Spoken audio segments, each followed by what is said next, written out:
For 30 years, Martha had been running her fish market. Then strange things started happening. Medical bills addressed to her son David. Foreclosure notices with her name as co-signer. But David wouldn't answer her calls. After 3 months of silence, the only contact came through an elegant invitation. Mount Sinai Hospital Charity Gala, addressed to the David Chen family. Martha made a decision. She would go see him herself. The crystal champagne glasses caught the light like tiny prisons. Martha stood in the center of the hotel ballroom, surrounded by people in silk and diamonds who stared at her like she was something that had crawled out of the ocean. "You smell like the gutter, Martha." Chloe's voice cut through the elegant chatter like a blade. Martha's daughter-in-law stepped closer, her perfect face twisted with disgust. "You're ruining David's image in front of the board." Martha tried to speak, but the words stuck in her throat. Around them, conversations had stopped. Hundreds of eyes watched this public humiliation unfold. "She's been having memory issues," Chloe announced to the crowd. "Early onset dementia. She gets confused and shows up in inappropriate places." The lie hung in the perfumed air like poison. Martha's hands shook as her purse slipped from her fingers. Medicare cards and prescription bottles scattered across the marble floor. 20 feet away, David stood watching. Her son, the boy she'd raised with her own bleeding hands. Their eyes met across the ballroom. He said nothing. Security guards appeared at her sides with professional politeness, guiding her toward the exit. Back home, Martha found a thick envelope in her mailbox. A hospital bill addressed to David, but sent to her address. From something called the oncology department. Then her phone rang. "Mrs. Chen? This is hospice care calling. David is asking for you." Martha's legs gave out. Hospice. She knew what that word meant. That's when she realized. Chloe's cruel words, that public humiliation, it had all been a desperate attempt to keep her away from her dying son. But there was something David had done behind his mother's back. A secret that would soon change everything. If you're hearing this story, tell me in the comments. Where in the world are you listening from? Before we begin today's story, please don't forget to subscribe and hit the like button. Now let's get started. The morning air struck Martha's face like a cold slap as she fumbled with the keys to the salted fin. Her breath came out in short white puffs that disappeared into the gray dawn. The metal door handle bit into her palm through her worn gloves. She could already smell the salt in the air, carried inland by the tide that never slept. The lock turned with its familiar grinding sound. A sound she'd heard every morning for 30 years. She pushed the heavy door open, and it creaked on hinges that needed oil. Again. Inside, darkness waited. Martha reached for the light switch without looking. Her fingers found it exactly where they always did. She pressed it, and fluorescent bulbs stuttered to life overhead. First one, then another. The third one flickered twice before staying on. Cold white light spilled across rows of empty fish display cases. The smell hit her immediately. Atlantic brine, sharp and clean and honest. It clung to the walls, the floors, her clothes. After 3 decades, it had become part of her. Martha pulled off her wool cap. Her gray hair, flattened from the night's sleep, stuck up at odd angles. She smoothed it down with one hand while reaching for her work apron with the other. The apron hung on the same hook it had occupied for 15 years. Stained with fish oil and seawater and the passage of time. She tied the strings around her waist. Her fingers moved automatically through the familiar routine. Pull the rubber gloves from the box beneath the counter. Snap them on. Check the ice machine. Count the till. The ice machine hummed in the corner. A low, steady sound that mixed with the buzz of the fluorescent lights and the distant crash of waves against the harbor wall. Martha listened to these sounds the way other people listened to music. They told her the shop was alive and ready for another day. She walked to the back room where yesterday's catch waited in refrigerated cases. Her footsteps echoed on the concrete floor. Each step sent small vibrations through the soles of her feet. The fish lay in neat rows on beds of crushed ice. Cod, halibut, scallops still closed tight in their shells. Martha began moving them to the front display cases. She lifted each fish carefully, feeling its weight in her hands. The cod was firm and fresh. Its eyes were still clear. Good. Mrs. Patterson would want cod for her Tuesday dinner. She always did. One by one, she arranged the fish on fresh ice. Her hands worked without conscious thought. Muscle memory guided every movement. Turn the fish so the best side showed. Spread the ice evenly. Make sure the price tags faced the customers. The morning light grew stronger outside the front windows. Gray and watery, but light nonetheless. Martha glanced at the clock above the door. 7:15. The shop would open at 8. The bell above the door chimed suddenly. Martha looked up, startled. Tommy stood in the doorway, rain dripping from his yellow postal jacket onto her clean floor. His cheeks were red from the cold wind. "Morning, Martha." He stepped inside and pulled the door closed behind him. Nasty weather moving in from the northeast. Tommy had been delivering mail to Harbor Road for 12 years. Martha knew his routine as well as her own. He always stopped at the Salted Fin first. Always commented on the weather. Always left muddy footprints she would mop up later. "Morning, Tommy." She wiped her hands on her apron and walked to the counter. "Coffee's not ready yet." "That's all right. Just mail today." He reached into his leather bag and pulled out a small stack of letters held together with a rubber band. "Looks like bills mostly." Martha took the stack from his outstretched hand. The paper felt cold and slightly damp from the morning air. She set it on the counter without looking at it. Bills could wait until after the fish were properly displayed. Tommy zipped his jacket back up. "You take care now. Storm's supposed to get worse before it gets better." The bell chimed again as he left. Martha returned to her fish, but her eyes kept drifting to the mail on the counter. Something about it bothered her. She couldn't say what. After another 10 minutes, she gave in to curiosity. She peeled off her rubber gloves and picked up the letters. Electric bill, seafood supplier invoice, something from the town tax assessor, and one that didn't belong. The envelope was different from the others. Thicker, better paper, the kind of paper that cost extra and meant business. David's name was typed neatly on the front in a professional font. But underneath his name, her address stared back at her. 16 Harbor Road, Millfield, Maine. Her address, not David's Manhattan apartment address. Martha turned the envelope over in her hands. The return address was printed in small letters in the upper left corner. Medicare Administrative Services, it said. Explanation of benefits enclosed. She set the letter down and stared at it. David lived in New York City. Had his own apartment, his own mailbox, his own life that barely intersected with hers these days. So why was his Medicare mail coming to her fish shop? The fluorescent light overhead buzzed softly.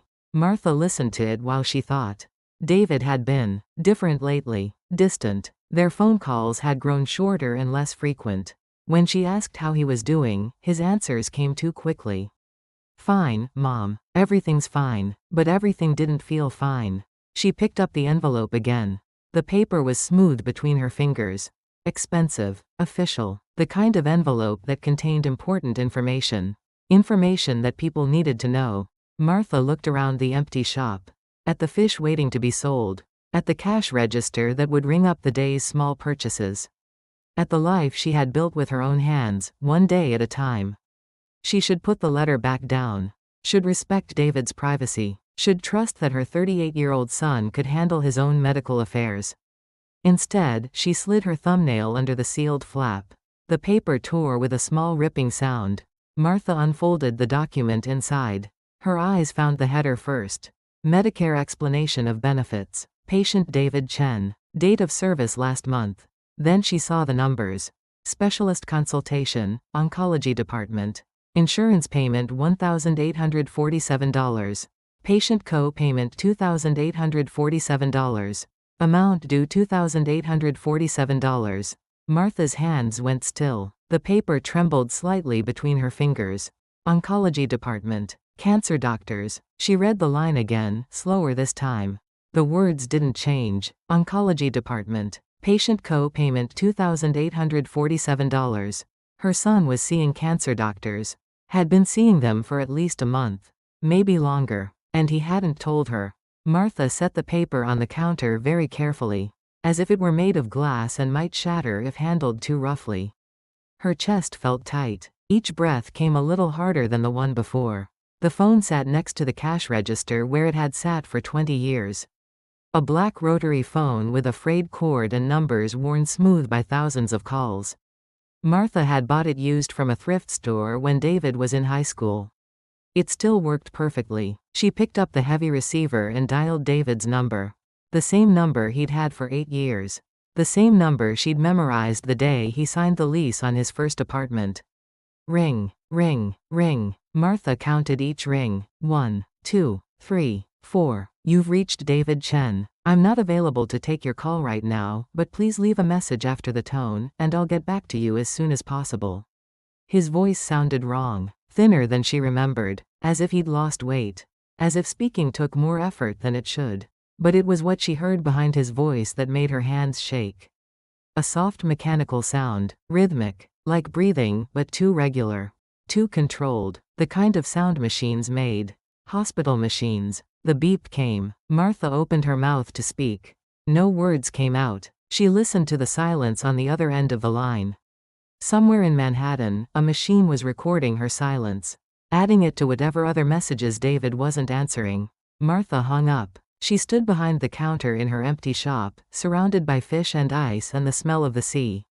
The Medicare paper lay where she'd left it, its black numbers accusing her of not knowing her own son's life. 20 minutes passed before she moved again. She walked to the small office behind the counter. A cramped space filled with filing cabinets and boxes of receipts and a desk that had seen better decades. Her husband had built this office in 1987, when David was 15 and complained that the shop was too noisy for homework. Martha pulled open the bottom drawer of the filing cabinet. Inside, manila folders held the organized remains of 30 years in business. Tax returns, insurance policies, employee records from the days when she could afford employees. At the very back, she found what she was looking for. A folder labeled Family Documents, in her own careful handwriting. She lifted it out and set it on the desk. The folder was thick with papers accumulated over the years. Social security cards, birth certificates, David's school records, insurance forms, the bureaucratic archaeology of a family. Martha flipped through the papers until she found David's emergency contact information. A form he'd filled out 5 years ago when he started his medical practice. His handwriting, neat and precise, filled in the required blanks. Emergency contact Martha Chen. Relationship mother. Phone the salted fin. But something was wrong. Someone had taken a blue ballpoint pen and crossed out her name. Drew a thick line through Martha Chen, and wrote something else above it. Holloway and Associates. And underneath that, a phone number she didn't recognize. Martha stared at the form. When had David changed this? When had he decided that strangers should be called instead of his mother? And why hadn't he told her? She turned the form over, looking for clues. Found none. Just David's signature at the bottom, confident and strong. The signature of a man who made his own decisions and didn't explain them to anyone. The bell above the door chimed.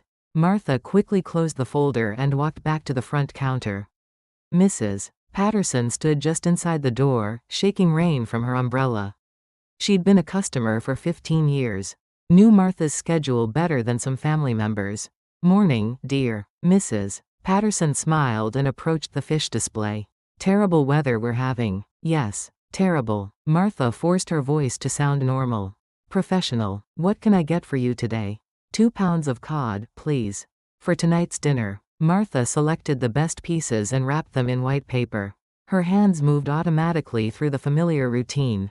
Weigh the fish. Calculate the price. Make change. Smile and say thank you. How's David doing? Mrs. Patterson asked as she counted her money. I haven't seen him around lately. The question hit Martha like a physical blow. She managed to keep smiling. He's fine. Very busy with his practice. Such a good boy. You must be so proud. Yes, very proud. Mrs. Patterson left with her cod and her umbrella and her assumption that everything in Martha's world was exactly as it should be. The bell chimed behind her, and the shop fell silent again. Martha returned to the Medicare paper. She spread it flat on the counter and read every line carefully. Patient information, service dates, procedure codes that meant nothing to her, doctor names she'd never heard of. Dr. Sarah Williams, Oncology Department, Mount Sinai Hospital. The treatment had started 6 months ago. According to the dates on the form, David had been seeing cancer doctors since last fall. Through Thanksgiving, through Christmas, through all those phone calls when he'd said everything was fine. 6 months of secrets. Martha walked to the corner of the shop where an old refrigerator hummed quietly beneath a shelf of canned goods.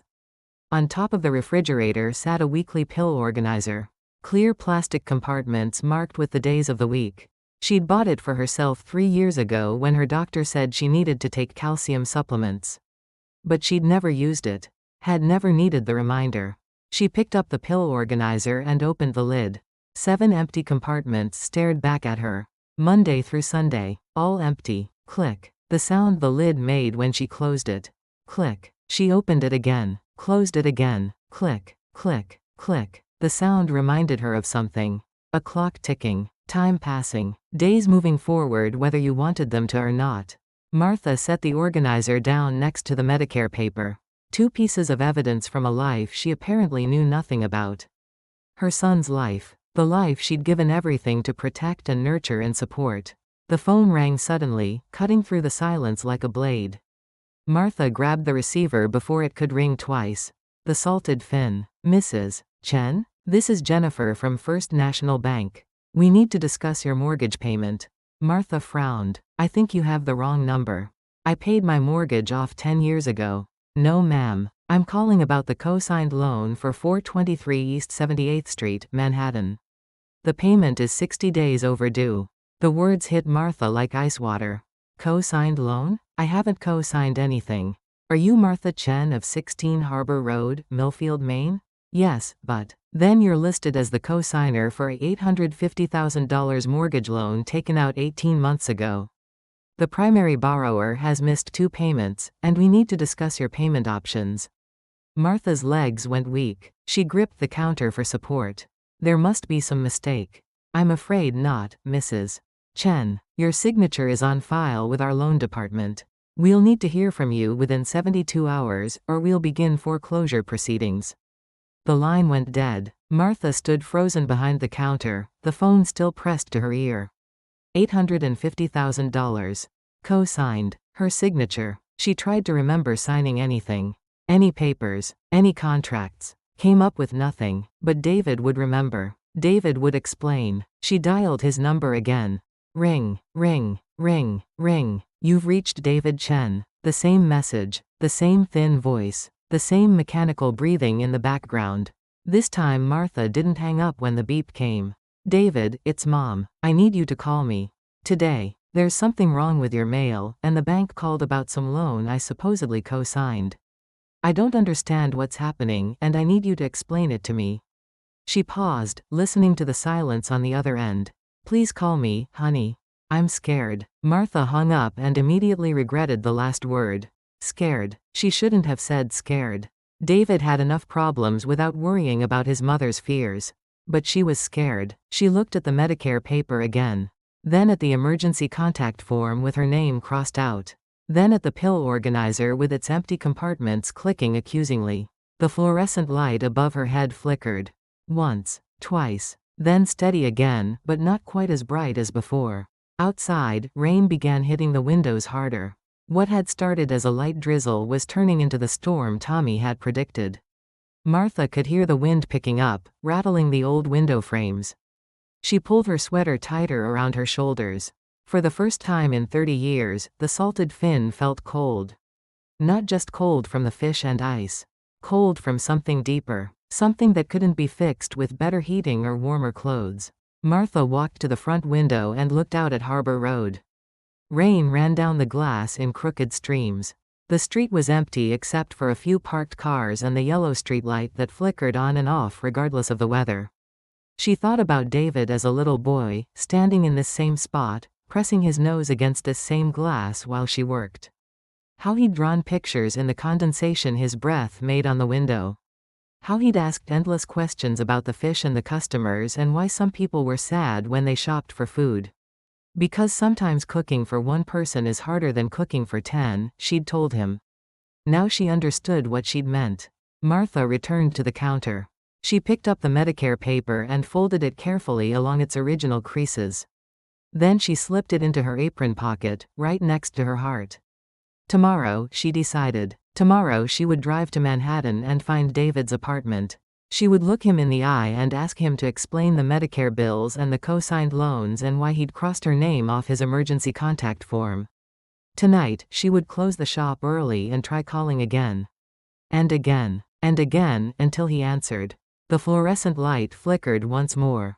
This time it stayed dim for several seconds before returning to its normal brightness. Like a warning. Like a countdown to something she couldn't see coming. Martha pulled her cell phone from her other pocket. The screen showed no missed calls. No messages. No signs that David even remembered she existed. She scrolled through her recent calls. All outgoing. All to the same number. All unanswered. David, she whispered to the empty shop. What did you do to us? The rain kept falling. The ice kept melting. And somewhere in Manhattan, in an apartment she'd helped pay for, her son's phone kept ringing in rooms that might already be empty. The registered letter arrived on Thursday morning like a messenger of doom. Martha heard the postal truck stop outside the Salted Fin and knew immediately that this delivery was different. The engine idled longer than usual. Tommy's footsteps on the sidewalk sounded heavier. When the bell chimed, Tommy didn't smile. He held a certified mail receipt in one hand and a thick white envelope in the other. The kind of envelope that changed people's lives. Need your signature, Martha. His voice was gentle, apologetic. Sorry. Martha signed where he pointed. Her hand shook slightly as she wrote her name. Tommy handed her the envelope and left without his usual weather commentary. Even he could sense that storms weren't always about wind and rain. Martha stood alone with the envelope. Her name and address were typed on a white label. But this wasn't Medicare information or bank statements. This was from Murphy, Crane and Associates. Legal services. She tore it open. Notice of foreclosure proceedings. The words hit her like a physical blow.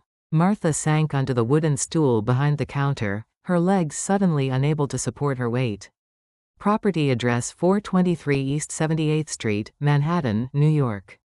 David's address. Amount in default $17,648. Co-signer responsibility Martha Chen, 16 Harbor Road, Millfield, Maine. The letter explained everything in cold, legal language. Missed payments, default notices, final demands, and at the bottom, highlighted in yellow, her liability as co-signer for the full loan amount. $850,000. Martha's chest tightened. She read the notice 3 times, hoping the words would change. They didn't. Somewhere, somehow, she had guaranteed David's mortgage. Her signature was apparently on documents she couldn't remember signing. And now the bank was coming after her for money she didn't have. The shop around her suddenly felt smaller. The walls seemed to press inward. The smell of fish, usually comforting, made her nauseous. Martha grabbed her coat from the hook by the register. She flipped the sign on the door to closed and locked up. For the first time in 30 years, the Salted Fin would sit empty during business hours. The drive to Manhattan took 3 hours. 3 hours of rain and worry and radio static that couldn't drown out the questions circling in her mind. Why hadn't David told her about the mortgage? Why had he made her responsible for it? And why wasn't he answering his phone? The city overwhelmed her senses the moment she entered it. Honking horns, exhaust fumes, people rushing past each other on sidewalks like schools of fish fleeing a predator. Martha had always felt like a visitor here, even after 38 years of being David's mother. She found parking 3 blocks from his office building and fed quarters into a meter with hands that wouldn't stop trembling. The coins clinked against the metal with sounds like breaking glass. The lobby of David's building stretched upward like a cathedral made of glass and marble. Martha's reflection multiplied in the polished surfaces as she walked toward the reception desk. An older woman, but scattered into fragments. Broken. I'm here to see Dr. David Chen, Martha told the receptionist. I'm his mother. The young woman looked up from her computer screen. Her expression shifted immediately. Sympathy replaced professional politeness. Not a good sign. Oh, Mrs. Chen. Her voice was soft. Careful. Dr. Chen has been on medical leave for 6 months. Didn't you know? Medical leave. 6 months. Martha gripped the edge of the marble desk. Medical leave for what? I'm sorry. I can't give out specific information. But his office manager might be able to help you. 5 minutes later, Martha sat across from Janet Morrison, a woman her own age with kind eyes and graying hair pulled back in a bun. Janet's desk was covered with patient files and insurance forms. The organized chaos of someone trying to hold together a medical practice without its doctor. Mrs. Chen, I've been hoping someone from David's family would come by. Janet reached into a drawer and pulled out a manila folder. There are things you need to know. He's sick, isn't he? Martha's voice sounded strange in her own ears. Too high, too thin. Yes. He's been fighting cancer for almost a year now. Stage 3 pancreatic cancer. He didn't want anyone to know, but... Janet's voice trailed off. A year. David had been battling cancer for a year, and Martha had known nothing. Where is he now? The last I heard, he was at Mount Sinai for another round of treatment. But Mrs. Chen, there are financial issues you need to be aware of. Janet opened the folder. Inside were collection notices, insurance denials, unpaid medical bills. Hundreds of thousands of dollars in debt that insurance wouldn't cover. He put his apartment up as collateral for experimental treatments. When that wasn't enough, Janet paused, clearly uncomfortable. He what? He forged your signature on a co-signer agreement. I found the papers when I was organizing his files. Mrs. Chen, I don't think you ever actually signed those documents. The room spun slightly. Martha gripped the arms of her chair. Are you saying David stole my identity? I'm saying he was desperate. The treatments were working for a while, and he thought he could beat the cancer and pay everything back before you ever found out. But then what? The cancer spread, the treatments stopped working, and the bills kept coming. Martha sat in silence, processing this information. Her son, the doctor she'd been so proud of, had committed fraud in her name. Had risked everything she'd worked for. Had lied to her for months while facing death alone. Can you give me his current address? She asked finally. Janet wrote it on a piece of paper. An address Martha didn't recognize. Not David's apartment. Somewhere else. The taxi ride took 20 minutes through traffic that moved like molasses. Martha stared out the window at a city that seemed determined to swallow her whole. Every turn brought new buildings, new faces, new evidence of how small and lost she was here. The address led to a building that wasn't what she'd expected. Not a hospital. Not an apartment complex. A hospice facility. A place where people went to die. Martha's legs felt weak as she approached the front door. The building was newer than the ones around it. Clean. Peaceful. Designed to look like a home instead of a medical facility. Inside, soft music played from hidden speakers. The lighting was warm and subdued. Nurses moved quietly through hallways that smelled of flowers instead of disinfectant.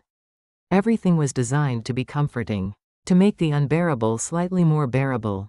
I'm looking for David Chen, Martha told the nurse at the front desk. Are you family? I'm his mother. The nurse's expression softened. Room 237. He's been asking for you. Martha rode the elevator to the second floor with her heart pounding against her ribs. The hallway stretched ahead of her like a tunnel. Door after door, each one hiding someone's ending. Room 237 was at the end of the hall. Martha knocked softly and pushed the door open.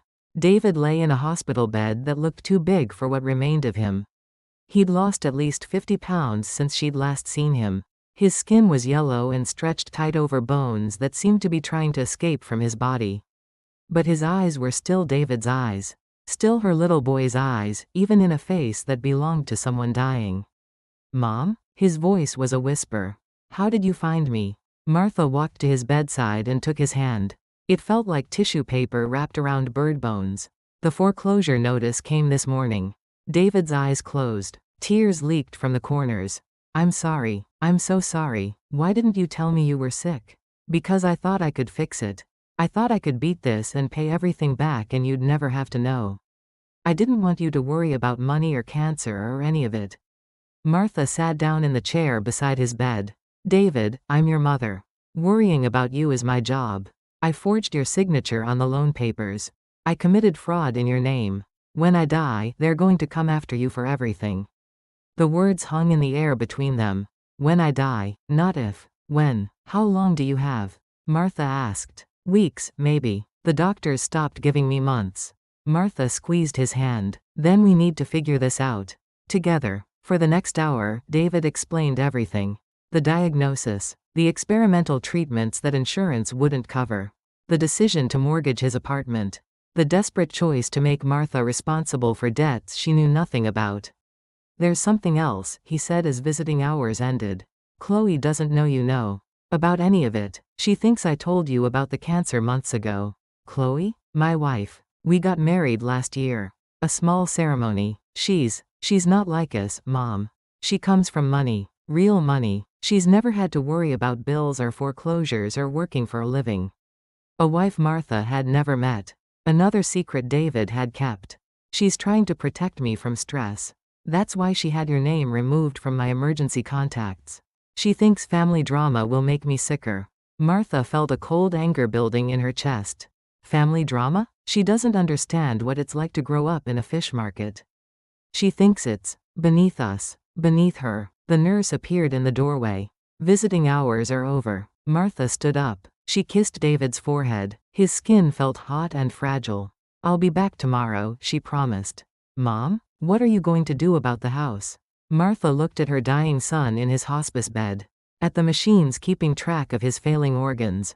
At the life they'd built together, one day at a time, over 38 years. "I'm going to save it," she said. "Whatever it takes." The drive home took 4 hours in traffic that moved like a funeral procession. Martha's mind raced while her car crawled through the darkness. $850,000. Forged signatures. A daughter-in-law who was ashamed of fish markets and mothers who smelled like the sea. By the time she reached Millfield, Martha had made her decision. She would fight, not just for the house or the money or even for David. She would fight for the right to be included in her own son's life. For the right to worry about him and care for him and say goodbye to him properly. And if that meant going to war with banks and lawyers and a daughter-in-law who thought she was too good for the smell of fish, then so be it. Martha Chen had been fighting the ocean for 30 years. She wasn't about to lose to a bunch of people in suits who had never held a fishing line or gutted a cod or worked 16-hour days to send their child to medical school. The salted fin sat dark and empty when she finally arrived home. But tomorrow, it would be open again. Tomorrow, the fight would begin. Martha unlocked the door and stepped inside. The familiar smell of brine and ice welcomed her home. She turned on the lights and looked around at her life's work. 30 years of serving customers. 30 years of paying bills on time. 30 years of building something solid and real and honest. It wasn't much by Manhattan standards. But it was hers. And she wasn't giving it up without a fight. The charity gala invitation had been a mistake. Martha knew that the moment she stepped out of her 15-year-old Honda and saw the line of black cars waiting outside the Marriott. Luxury sedans with drivers who wore gloves. Women in fur coats stepping carefully across puddles in shoes that cost more than Martha's monthly electric bill. But she was here now. And she wasn't leaving until she got answers. The invitation had arrived 2 weeks ago, addressed to the Chen family. Martha had found it mixed in with David's forwarded mail, which the post office still delivered to her shop. Mount Sinai Hospital Cancer Research Foundation Annual Gala. Black tie requested. David couldn't attend. David was dying in a hospice bed, too weak to lift his head. But his wife would be there. Chloe, the woman who had married Martha's son in secret and then convinced him to hide his cancer from his own mother. Martha checked her reflection in the Honda's side mirror one more time. She'd done the best she could with what she had. Her one good black dress, purchased for funerals. Her deceased husband's navy blazer, taken in at the shoulders. Shoes she'd polished until they almost looked new. But she still looked like what she was. A woman who worked with her hands. A woman who smelled like the sea. The hotel lobby overwhelmed her senses the moment she stepped inside. Crystal chandeliers threw rainbow lights across marble floors. The air was thick with perfume and the scent of expensive flowers. Conversations buzzed in languages Martha didn't recognize, punctuated by laughter that sounded like champagne bubbles popping. Martha followed the signs toward the ballroom. Her shoes clicked against the marble with each step, announcing her presence to anyone who cared to listen. She felt every eye that turned toward her. Every sideways glance at her coat. Every small smile that didn't quite hide disapproval. The ballroom doors stood open ahead of her. Inside, hundreds of people moved in elegant patterns around tables covered in white cloth. Servers in black uniforms weaved between the guests, carrying silver trays of food Martha didn't recognize. She stood in the doorway and searched the crowd for a face she'd only seen in one photograph. David had shown her a picture from his wedding day. A small ceremony at City Hall, he'd said. Just the two of them and a justice of the peace. In the photo, Chloe had been beautiful in the way that money made possible. Blonde hair that caught light like spun gold. Skin that had never been touched by sun or salt water. A smile that belonged in magazines. Martha spotted her near the bar. She looked exactly the same as in the photograph, except now she wore a black dress that probably cost more than Martha's car. She was laughing at something a man in a tuxedo had said, her hand resting lightly on his arm. Martha walked across the ballroom floor. Her path took her past tables of people who looked up as she passed. She heard fragments of conversation that stopped mid-sentence when they noticed her. Saw heads turn to follow her progress across the room. By the time she reached the bar, she understood that she'd made a terrible mistake. She didn't belong here. These people existed in a different world from hers. A world where charity galas were social events rather than desperate attempts to fund medical research. Where the cost of a single meal could feed a family for a week. But she was here now. And David was dying while his wife played dress up with people who had never worried about money in their entire lives. Chloe? Martha's voice sounded too loud in the refined atmosphere. The blonde woman turned toward her. Up close, Martha could see that Chloe was younger than she'd expected. Maybe 30, definitely closer to David's age than to Martha's. Her makeup was perfect. Her jewelry was real. Her expression, when she recognized Martha, was pure horror.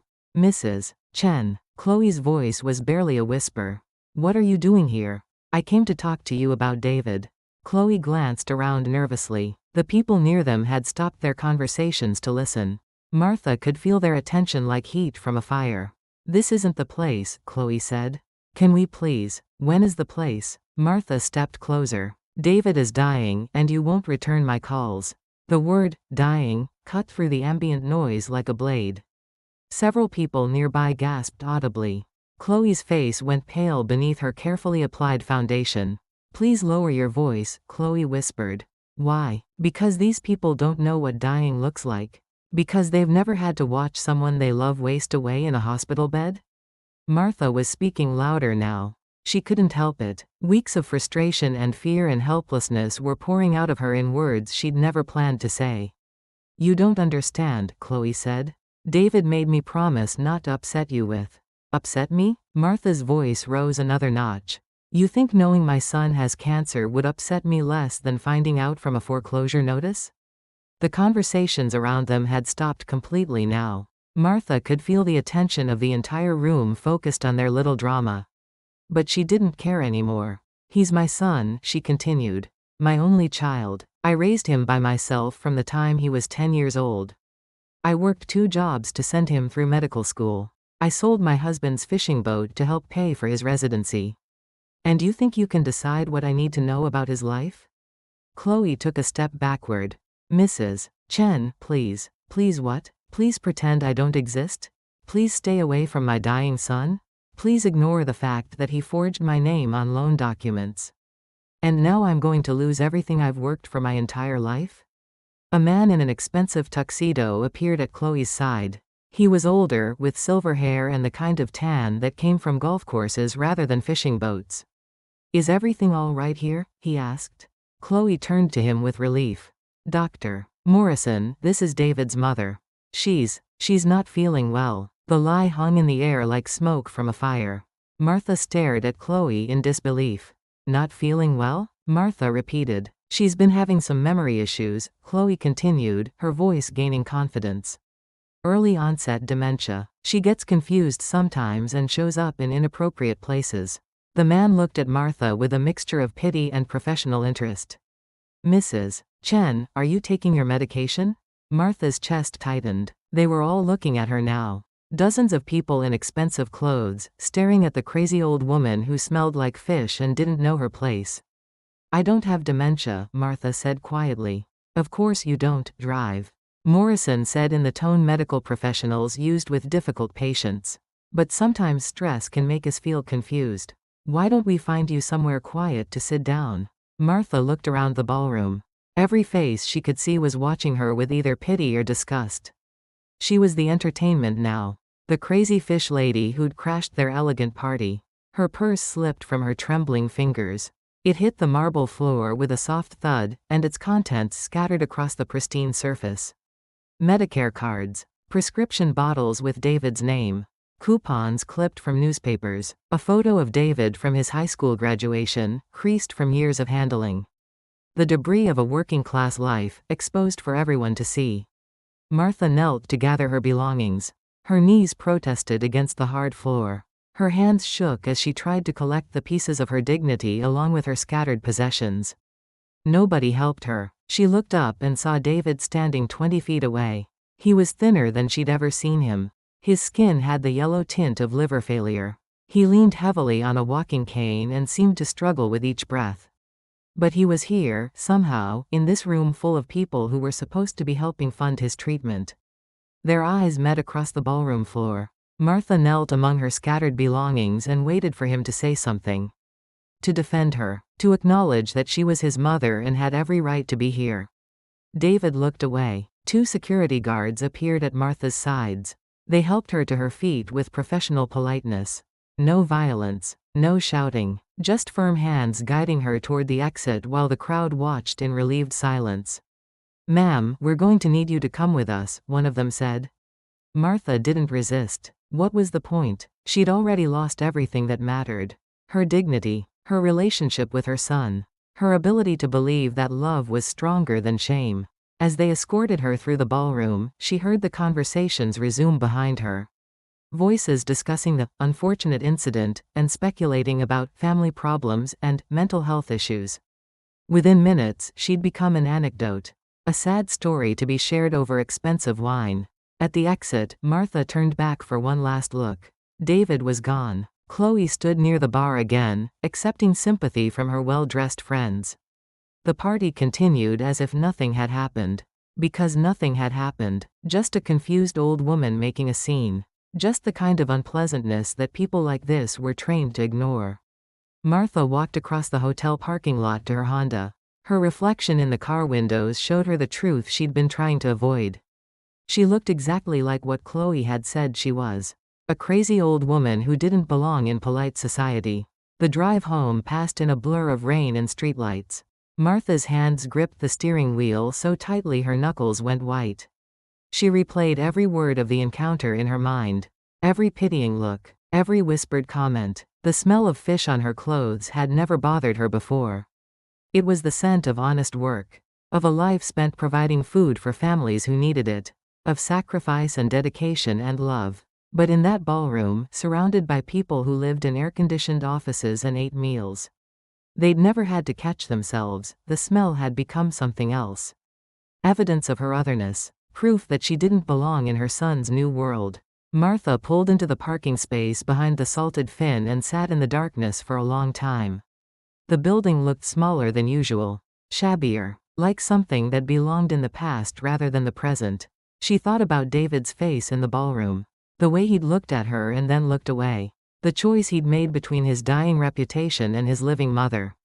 For 38 years, she'd believed that love conquered everything. That family loyalty was stronger than social pressure. That the bond between a mother and child couldn't be broken by anything as shallow as money or status or the opinions of strangers. Tonight, she'd learned differently. Martha unlocked the shop and stepped inside. The familiar smell of brine and ice welcomed her home. But it smelled different now. Tainted by the knowledge of how others perceived it. She walked to the small bathroom in the back and looked at herself in the cracked mirror above the sink. Her face was streaked with tears she didn't remember crying. Her carefully styled hair had fallen flat in the humidity. The blazer that had seemed appropriate at home looked shabby and wrong in this lighting. Martha washed her face with cold water and dried it on the rough paper towels she bought in bulk. Then she walked back to the counter and opened the cash register. $83.47. The day's sales. Maybe enough to pay the electric bill if she was careful about everything else. She thought about the people at the gala. About the cost of their clothes and jewelry. About charity events where the centerpieces probably cost more than her monthly income. They were trying to help people like David. People with cancer who needed expensive treatments. But they were also the kind of people who saw Martha as an embarrassment to be managed rather than a mother to be comforted. The phone rang suddenly in the silence. Martha grabbed it, hoping against hope that it might be David calling to apologize. To explain. To tell her that he'd stood up for her after she left. The salted fin. Is this Martha Chen? A woman's voice. Professional. Cold. Yes. This is Rebecca Walsh from Channel 7 News. We understand there was an incident tonight at the Mount Sinai Charity Gala involving you and your son's medical situation. Would you be available for an interview tomorrow? Martha hung up without answering. Somehow, the worst night of her life had become a news story. Tomorrow, strangers would know about David's cancer and her humiliation and the fact that she'd been escorted out of a charity event like a common criminal. Martha turned off the lights and locked up the shop. She walked to her car in the darkness, listening to the sound of waves against the harbor wall. The ocean never stopped moving, never stopped working, never stopped providing for the people who depended on it. But tonight, even the sea sounded lonely. At home, Martha sat at her kitchen table with a cup of tea that grew cold while she stared at the wall. On the refrigerator, held up by a magnet shaped like a lobster, was the last photo she had of David. Christmas 2 years ago. He was smiling and holding a present she'd made for him. A scarf knitted from wool the color of the ocean. She wondered if he still had the scarf. If he'd thrown it away when he decided that his old life was too embarrassing to acknowledge. If Chloe had convinced him that handmade gifts were beneath his new status as a Manhattan doctor. Martha finished her tea and went to bed. But sleep didn't come easily. Every time she closed her eyes, she saw the faces from the ballroom. Heard Chloe's voice calling her crazy. Felt the weight of all those stares. Tomorrow, she would have to face her customers. People who might have seen the news. Who might have heard about the incident. Who might look at her differently now that they knew she was the kind of person who got escorted out of charity events. But tomorrow was hours away. Tonight, Martha lay in the darkness and listened to the wind rattling her windows. She thought about dignity and shame and the difference between them. About the smell of honest work and the price of social acceptance. And she wondered if there was any way to get her son back without losing herself in the process. The house felt colder when Martha returned from the gala. Not just temperature cold, but the kind of cold that settles into your bones and stays there. The kind of cold that comes from understanding, finally and completely, how alone you really are. Martha hung her blazer on the hook by the door and stood in her kitchen. Still wearing the black dress that had marked her as an outsider among David's new world. The fabric smelled like expensive perfume from other people and the lingering scent of humiliation. She filled the kettle and set it on the stove. Tea might help. Tea had always helped her think through problems before. But as she reached for the cabinet where she kept her cups, the phone rang. Martha glanced at the clock. Nearly midnight. Nobody called this late with good news. Hello? Mrs. Chen? This is Michael from tech support at Microsoft. We're showing some suspicious activity on your computer. Is this a good time to help you secure your account? The voice was pleasant, professional. Martha looked at her ancient laptop sitting closed on the kitchen counter. She hadn't used it in 3 days. What kind of suspicious activity? Someone has been trying to access your bank accounts through your computer. We need to install some protective software right away, but I'll need to verify your identity first. Can you confirm your social security number? Something in his tone made Martha pause. Too eager, too smooth. I think you have the wrong number, she said. Ma'am, this is very serious. If we don't secure your computer tonight, hackers could steal all your money. I just need your social security number to verify. Martha hung up, but the call had planted a seed of worry. She opened her laptop and waited for it to boot up. The machine was 8 years old and moved at the pace of molasses, but eventually her desktop appeared. She opened her bank's website and tried to log in. Invalid password. Martha frowned. She'd used the same password for 5 years. David's birthday followed by the year she'd opened the salted fin. She tried it again, more carefully this time. Invalid password. Her hands started to shake as she clicked the "Forgot Password" link. A message appeared asking for her security questions. Mother's maiden name, first pet's name, the street she grew up on. She answered all 3 correctly. Another message appeared, for security purposes, please call customer service during business hours. Martha closed the laptop and stared at it. She couldn't log into her own bank account. On the same day she'd discovered that David had forged her signature on a mortgage. On the same day she'd been humiliated in front of hundreds of strangers. The kettle whistled on the stove. Martha turned off the heat and made her tea with hands that trembled slightly. She carried the mug to the kitchen table and sat down to think. The tech support call had been a scam. She was sure of that now. But how much damage had already been done? And who else might have her personal information? Martha spent the next 2 hours going through every piece of mail she'd received in the past month. Bills, advertisements, forwarded mail from David's old address, and several things that didn't belong. Credit card offers addressed to David but sent to her address. A notice about a missed payment on a car loan she'd never taken out. A bill from a medical equipment company for oxygen tanks she'd never ordered. Someone had been using her identity. Someone had access to her personal information and was using it to open accounts, take out loans, make purchases. The question was who? Martha looked at the foreclosure notice again. At David's signature on the loan documents. At her own signature, which looked almost right but not quite. Close enough to fool a bank employee who processed dozens of similar documents every day. If David could forge her name on a mortgage, who else might have access to her personal information? Martha walked to the filing cabinet in her bedroom and pulled out her folder of important documents. Social Security card, birth certificate, tax returns, everything a skilled fraud artist would need to steal her identity. She spread the papers on her kitchen table and began making a list. Every account number, every password she could remember, every piece of information that might have been compromised. The list grew longer as the night wore on. By dawn, Martha had discovered the full extent of her situation. Someone had opened 3 credit cards in her name, had taken out a personal loan for $15,000, had used her Social Security number to apply for government benefits in another state. Her small savings account had been drained 2 weeks ago through electronic transfers she'd never authorized. Martha sat at her kitchen table as the sun came up and faced the truth. She was broke, worse than broke. She was responsible for debts she'd never incurred, on top of a mortgage she'd never agreed to co-sign. The salted fin wouldn't open today. She couldn't face customers when her entire world was collapsing. Instead, Martha spent the morning on the phone with banks and credit card companies and government agencies. Each call required her to prove that she was really herself. To answer security questions based on information that had been stolen from her. To explain how someone else had been living a fraudulent life in her name.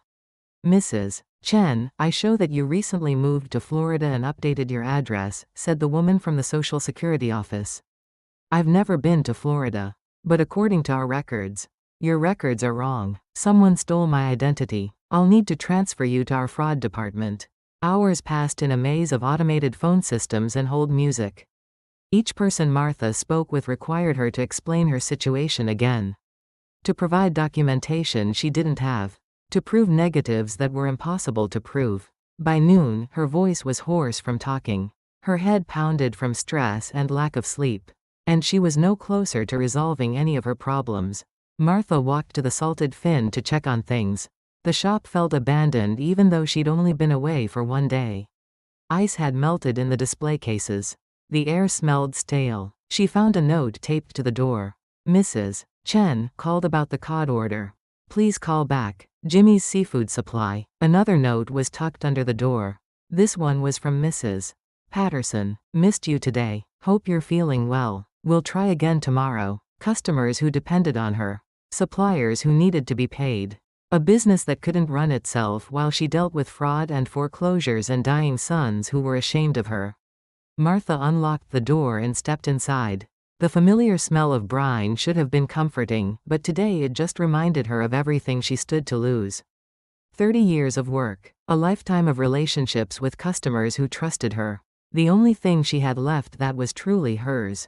She walked to the cash register and opened it. $83.47.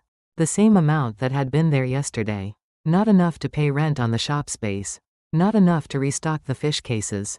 Not enough to matter. Martha closed the register and looked around at her life's work. The display cases her husband had built. The scale she'd calibrated every morning for 3 decades. The photos of regular customers she'd collected over the years. All of it was temporary now. When the bank came after her for David's mortgage, they would take everything. The shop, her house, her car, even the photos of customers who had become friends. The phone rang. Martha almost didn't answer it, but old habits die hard. The salted fin. Mrs. Chen? This is Dr. Patricia Williams from Mount Sinai Hospital. I'm calling about your son David's treatment. Martha's chest tightened. Is he all right? He's stable for now. But Mrs. Chen, there are some bills that insurance hasn't covered. The immunotherapy treatments he's been receiving cost $40,000 per session, and we've only received partial payment. $40,000 per session. Martha's mind reeled. How many sessions has he had? 12 so far. We need to discuss payment arrangements for the remaining balance. 12 sessions. Nearly $500,000 in bills that insurance wouldn't cover. On top of the mortgage. On top of the identity theft. On top of everything else. Mrs. Chen, are you still there? I'm here. The total amount due is $387,000. David listed you as financially responsible when he began treatment. Of course he had. David had made her responsible for everything else. Why not his medical bills too? I don't have that kind of money, Martha said quietly. I understand this is difficult. We do have payment plans available, and there are some charitable programs that might help. Could you come in next week to discuss options? Martha hung up without answering. She sat behind the counter of her empty shop and tried to comprehend the mathematics of her situation. A mortgage she'd never signed $850,000. Medical bills she'd never agreed to pay $387,000. Identity theft debts approximately $50,000. Her total assets: one small house, one failing business, one 15-year-old car. The numbers didn't work. Even if she sold everything she owned, she'd still owe more than $1 million to people she'd never met for services she'd never requested.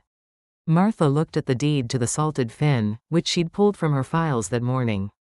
Her name was on it, clear and legal. She owned this place free and clear. It was the only thing that couldn't be taken away from her through fraud or forgery.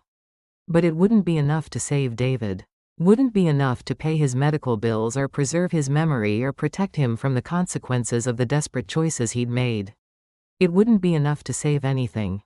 Martha walked to the small office behind the counter and opened the desk drawer where she kept personal items.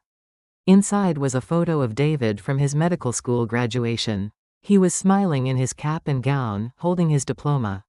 She was standing next to him, proud and happy and completely unaware of what the future would bring. She looked at the photo for a long time. Then she tore it in half. Not carefully, not reluctantly, with one quick motion that separated her from the son who had chosen to protect strangers from his medical bills while destroying his mother's financial future. Martha threw both pieces into the trash and walked back to the front of the store. Outside, Harbor Road looked the same as always. Cars driving past, people going about their business. The normal rhythm of a small coastal town where most problems could be solved with hard work and common sense. But inside the salted fin, everything had changed. Martha turned off the lights and locked the door. She posted a sign that said, "Closed due to family emergency," and walked to her car. She didn't know where she was going. She just knew she couldn't stay here anymore. Couldn't pretend that her life still made sense. Couldn't face customers who depended on her when she couldn't even depend on herself. The drive took her through Millfield's downtown area, past the hardware store and the post office and the diner where she sometimes ate lunch on slow days. Past the lives of people who still believed that working hard and playing by the rules would protect them from disaster. Martha envied them their innocence. She drove until she reached the harbor, where fishing boats bobbed at anchor in the gray afternoon light. This was where her husband had worked before his heart attack. Where she'd learned to gut fish and negotiate with suppliers and build a business from nothing more than determination and stubbornness. The water looked the same as it had 30 years ago. Dark and endless and indifferent to human troubles. It didn't care about mortgages or medical bills or sons who forged their mother's signatures. It just existed, constant and reliable in a world where nothing else was. Martha sat in her car and watched the tide come in. Each wave erased whatever had been written in the sand before it. Clean slate. Fresh start. The ocean's daily reminder that everything could be washed away and begun again. But Martha didn't want to begin again. She was 68 years old. Too old to start over. Too tired to fight battles she'd never asked to fight. She thought about David in his hospice bed. About Chloe at her charity gala. About the people who would inherit her debts when she could no longer pay them. And she wondered if there was any point in going on. The sun was setting when Martha finally drove home. The house looked smaller in the twilight. More fragile, like something that could blow away in the next storm. Inside, the answering machine blinked with new messages. Martha ignored it. She made herself a sandwich she didn't want and sat at the kitchen table to eat it. The silence felt heavier than usual. The kind of silence that came from being completely alone in the world. From understanding that the people you'd trusted most were the ones who'd hurt you deepest. Martha finished half her sandwich and threw the rest away. She went to bed early, not because she was tired, but because there was nothing left to do. Tomorrow, she would have to decide whether to keep fighting or give up. Tonight, she pulled the covers over her head and listened to the wind rattle her windows. Even the weather sounded angry. Martha woke up to the sound of rain against her bedroom window. Heavy drops that drummed against the glass like fingers tapping an urgent message. She'd slept poorly, haunted by dreams of drowning in paperwork and numbers that wouldn't add up no matter how many times she counted them. The clock on her nightstand showed 6:47 a.m. Too early to open the shop, even if she'd planned to open it today. Too early to call anyone for help, even if there was anyone left to call. Martha lay in bed and listened to the rain. It reminded her of the night David was born. A storm had rolled in from the Atlantic while she was in labor, and the power had gone out twice during his delivery. The doctors had used flashlights to see him come into the world. A fighter, the nurse had said, watching infant David wave his tiny fists in the emergency lighting. This one won't give up easy. How wrong she'd been. Martha forced herself out of bed and into the shower. The hot water felt good against her skin, but it couldn't wash away the weight that had settled in her chest. The weight of knowing that her only child had chosen strangers over family. Had chosen pride over truth. After dressing in her usual work clothes, she made coffee and sat at the kitchen table with the newspaper. But the words blurred together on the page. Her mind was somewhere else. Somewhere between the past and the present, trying to understand where everything had gone wrong. The doorbell rang at 8:30. Martha wasn't expecting visitors, wasn't expecting anything except more bad news and more bills she couldn't pay.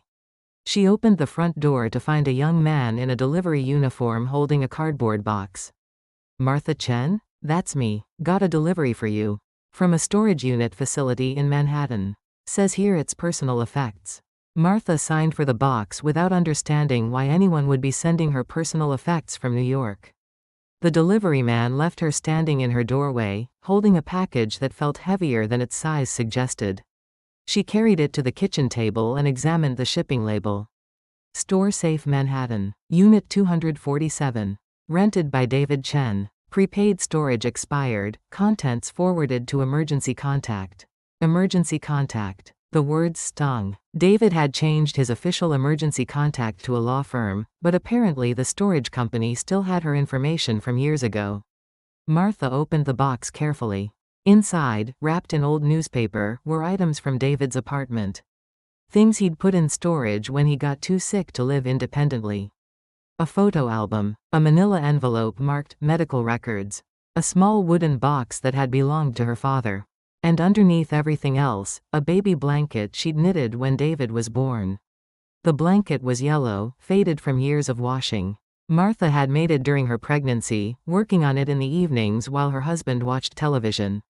Every stitch had been a prayer for a healthy baby. Every row had been woven with hope for the future. She held the blanket against her face and breathed in. It still smelled faintly of baby powder, even after 38 years. Martha set the blanket aside and opened the medical records envelope. Inside were papers dating back months. Test results, doctor's notes, treatment plans, the complete medical history David had hidden from her. The first document was a pathology report dated 8 months ago. Martha read it slowly, looking up unfamiliar terms on her phone. Adenocarcinoma, metastatic, stage 3 progressing to stage 4. Cancer that had started in David's pancreas and spread to his liver. Cancer that was always fatal, given enough time. The doctors had known from the beginning that David would die. The only question had been how long the treatments would buy him. Martha flipped through more papers. Chemotherapy schedules, radiation appointments, bills for treatments that cost more than most people made in a year. And at the bottom of the stack, a handwritten note. Mom, if you're reading this, it means I'm gone and the storage company sent my stuff to you. I'm sorry for everything. I never wanted you to find out this way. I just wanted to beat this thing and come home and tell you I was okay. I wanted to be the son you raised me to be. The note was dated 3 months ago. David's handwriting, but shakier than she remembered. The handwriting of someone whose hands had been weakened by chemotherapy. I know about the mortgage and the bills. I know I put you in a terrible position. There's a life insurance policy minus $500,000. It should be enough to pay everything off and leave you something for retirement. I'm sorry I couldn't tell you about Chloe. She comes from a different world than us, and I was embarrassed about the shop and the smell of fish and how we never had money growing up. I thought if I kept our lives separate, I could be the kind of husband she deserved. Martha's hands shook as she continued reading. But I love you, Mom. I've always loved you, even when I was ashamed of loving you.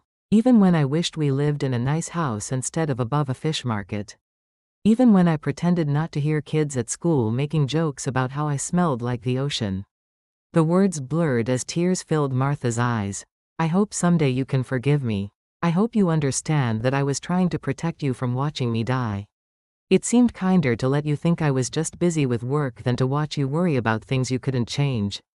The note was signed with a shaky D and a small heart. Martha read it twice more before setting it aside.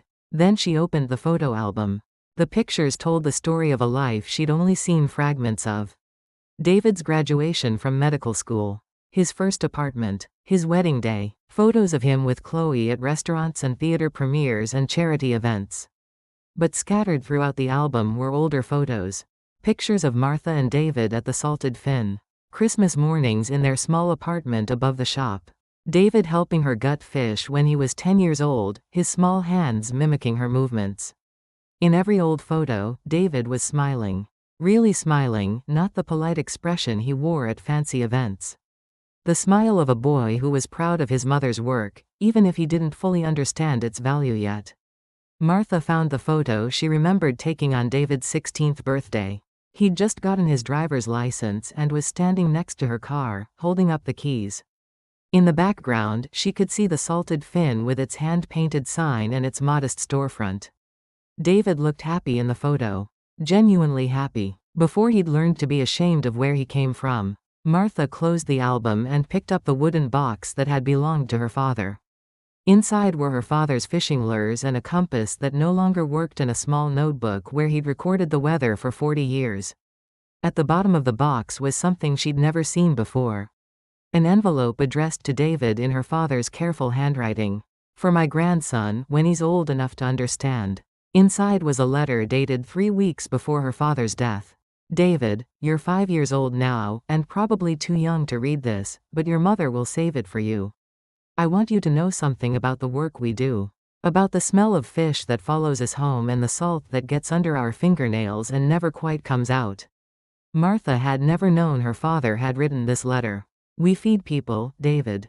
Every day, we bring food from the ocean to families who need it. We work with our hands to provide something essential and honest and real. There's no shame in that work. There's no shame in smelling like the sea or having calluses on your hands or knowing the difference between fresh fish and old fish. The letter continued for 2 pages, describing the pride her father had taken in his work and the legacy he hoped to pass down. Your mother has that same pride, that same dedication. She works twice as hard as most people and never complains. She builds relationships with customers who trust her to feed their families well. She's continuing something important, something that connects us to the ocean and to each other. The final paragraph made Martha's breath catch in her throat. Don't be ashamed of us, David. Don't let anyone convince you that honest work is something to hide. The world needs people who understand the value of bringing food from the sea. The world needs people like your mother, who care more about doing right than looking right. Martha folded the letter carefully and put it back in the envelope. Her father had understood something that David had forgotten. Had seen into the future and tried to prevent exactly what had happened. She walked to the kitchen window and looked out at the rain. The street was empty except for a few cars driving carefully through puddles. Harbor Road on a gray Thursday morning, unremarkable and unashamed. For the first time in days, Martha felt something other than anger or despair. She felt a clarity that had been missing since the Medicare bill arrived in her shop. David hadn't hidden his cancer because he didn't love her. He'd hidden it because he loved her too much to burden her with his dying. He'd forged her signature on financial documents because he believed he would survive and pay everything back before she ever found out. He'd been wrong about almost everything. But his intentions had been rooted in love, not cruelty. Martha thought about Chloe at the charity gala. About her desperation to maintain appearances while her husband was dying. About the impossible position David had put her in by keeping his family life secret. Chloe had been cruel, but she'd also been terrified. Terrified of losing her husband and her social standing and her identity as the wife of a successful doctor. Her cruelty had been a form of self-protection, just like David's lies. Martha didn't forgive them, not yet, but she began to understand them. She picked up the baby blanket again and held it against her chest. Somewhere in Manhattan, David was dying in a hospice bed. Alone, probably. Too proud to call his mother and too weak to pretend everything was fine. Time was running out for both of them. Martha walked to the phone and dialed the hospice number. When the nurse answered, she asked to speak with David. Mrs. Chen? I'm sorry, but visiting hours don't start until. I'm not asking about visiting hours. I want to talk to my son on the phone. A pause. Let me see if he's awake. Martha waited, listening to classical music play softly through the phone. Music designed to be soothing for people who were beyond being soothed. Mom? David's voice was even weaker than it had been a few days ago. But it was still David's voice. Still her little boy, even in a dying man's body. I got your letter, Martha said. Silence on the other end. I found your storage box. With the medical records and the photos and Grandpa's letter. I'm sorry, David whispered. I'm so sorry about everything. I know you are. I never meant for you to get hurt. I thought I could handle it all myself. Martha closed her eyes. David, you're my son. You don't have to handle anything by yourself. But the money. We'll figure out the money. Together. I'm dying, Mom. The words hung in the air between them. The truth David had been trying to hide for months. I know, Martha said. That's why I'm coming to see you today. You don't have to. Yes, I do. I'm your mother. It's my job to be there when you're scared. David started crying on the other end of the line. Martha could hear him trying to muffle the sound, but it came through anyway. The sound of a little boy who needed his mother. I'll be there in 3 hours, Martha said. Don't you dare die before I get there. I love you, Mom.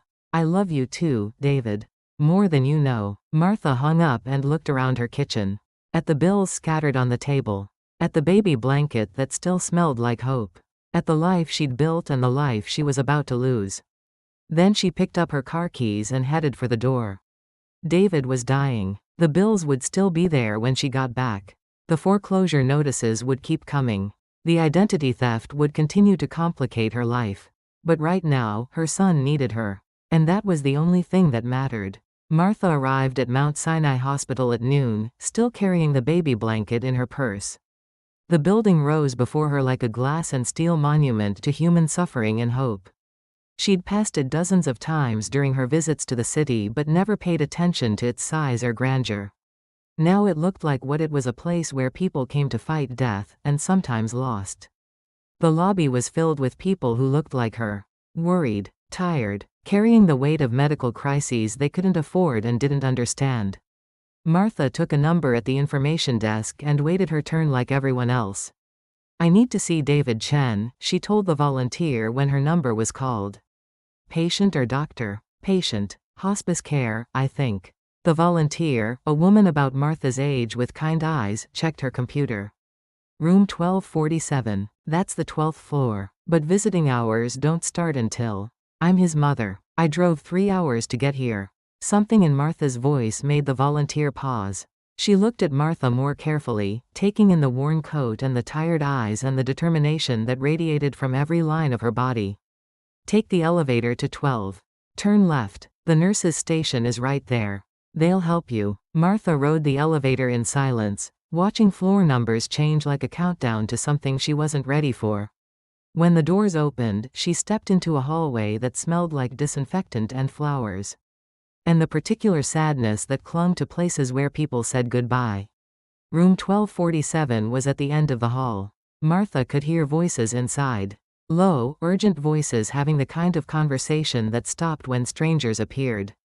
She knocked softly and pushed the door open. David lay in a hospital bed that made him look even smaller than he was. Machines surrounded him like electronic guards, monitoring his vital signs and delivering medications through tubes that snaked under his blanket. His skin was the color of old paper, and his breathing sounded like work. Chloe sat beside the bed, holding David's hand. She looked up when Martha entered, and her face went through a series of expressions. Surprise, guilt, fear, and finally, something that might have been relief. Mrs. Chen, Chloe said quietly. Martha walked to the other side of the bed and looked down at her son. His eyes were closed, but his face was peaceful. Not the strained expression he'd worn at the charity gala, but the relaxed features of someone who was too tired to pretend anymore. How is he? Martha asked. Not good, the doctors say. They say it's a matter of days now. The words hit Martha like a physical blow, but she didn't let herself cry. Not yet. Not in front of Chloe, who was watching her with the wariness of someone who expected to be attacked. We need to talk, Martha said.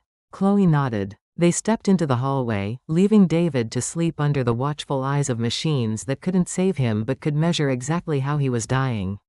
I owe you an apology, Chloe said before Martha could speak. Yes, you do. The way I acted at the gala. It was inexcusable. I was terrified that people would find out about David's condition, and I took it out on you. Martha studied Chloe's face. The younger woman looked exhausted. Her perfect makeup couldn't hide the dark circles under her eyes or the way her hands shook slightly when she spoke. Why were you so afraid of people knowing he was sick? Chloe looked down at her hands. Because I thought if people knew he was dying, they would start treating him like he was already dead. The other doctors at the hospital, the medical board, our friends. I thought if we could keep it secret until he was better, everything could go back to normal. But he wasn't going to get better. I know that now. But 6 months ago, when he first got sick, the doctors were optimistic. They said the treatments were promising. I thought if we could just get through it quietly. Martha felt a familiar anger building in her chest. So you convinced him to cut me out of his life? No. Chloe's voice was sharp. That was his idea. He was terrified of you finding out how much the treatments cost. He knew you'd try to help, and he knew you couldn't afford it. So he forged my signature instead. Chloe's eyes widened. He what? The co-signer papers for your mortgage. David forged my name. Chloe sank against the wall like someone had cut her strings. Oh my God. I didn't know. I swear I didn't know. Martha looked at Chloe's face and saw genuine shock there. Whatever David had done with the mortgage papers, he'd hidden it from his wife as well as his mother. The foreclosure notice came to my shop, Martha continued. Apparently I'm responsible for $850,000. But that's impossible. David paid off the mortgage months ago. Now it was Martha's turn to be surprised. What do you mean, paid off? He sold some investments. Family money that his father left him. He paid off the entire mortgage so we wouldn't have to worry about house payments while he was sick. Martha stared at Chloe. Then why is the bank trying to foreclose? I don't know. But if David forged your signature. Chloe's face went pale. Oh God. What if he took out a second mortgage? What if he borrowed money against the house and didn't tell me? They stood in the hospital hallway, two women who had both been kept in the dark by the same dying man. Both of them trying to piece together the truth from fragments of information and half-understood financial documents. We need to see his papers, Martha said. All of them. They're at the house. Our house. I can drive you there after. Chloe gestured toward David's room. After he dies, you mean? Chloe nodded, tears starting to fall. I don't think he's going to wake up again. Martha looked through the doorway at her son's still form. The machines around his bed beeped and hummed with mechanical precision, but David himself was utterly quiet. Peaceful in a way he hadn't been in months. "I want to sit with him," Martha said. "Of course." They returned to David's room and took positions on either side of his bed. Chloe continued holding his left hand. Martha took his right hand and was shocked by how light it felt. Like bird bones wrapped in tissue paper. For the next hour, they sat in silence. Martha studied David's face, memorizing details she might forget later. The scar on his chin from falling off his bicycle when he was 8. The way his eyebrows grew in different directions. The shape of his mouth, which had always reminded her of her father's mouth. At 2 o'clock, a doctor appeared in the doorway. A woman about Martha's age wearing scrubs and the kind of expression that came from delivering bad news professionally. "Mrs. Chen? I'm Drive Williams. I've been treating David." Martha recognized the name from the Medicare papers. "How is he?" "His blood pressure is dropping. His kidney function has declined significantly since yesterday. We're keeping him comfortable, but he's dying." "Yes. Probably within the next day or two." Dr. Williams left them alone again. Martha continued holding David's hand and thinking about all the conversations they would never have. All the apologies that would go unsaid. All the forgiveness that would have to happen without words. At 4 o'clock, Martha's phone rang. She'd forgotten she even had it with her. "Hello, Mrs. Chen? This is Detective Rodriguez from the NYPD Financial Crimes Unit. We understand you've been the victim of identity theft." Martha stepped into the hallway. "Yes. Someone has been using my personal information to open accounts and take out loans. We've been investigating a ring of people who target elderly individuals with sick family members. They prey on families who are distracted by medical crises. Can you come in tomorrow to file a formal complaint?" My son is dying. I can't leave right now."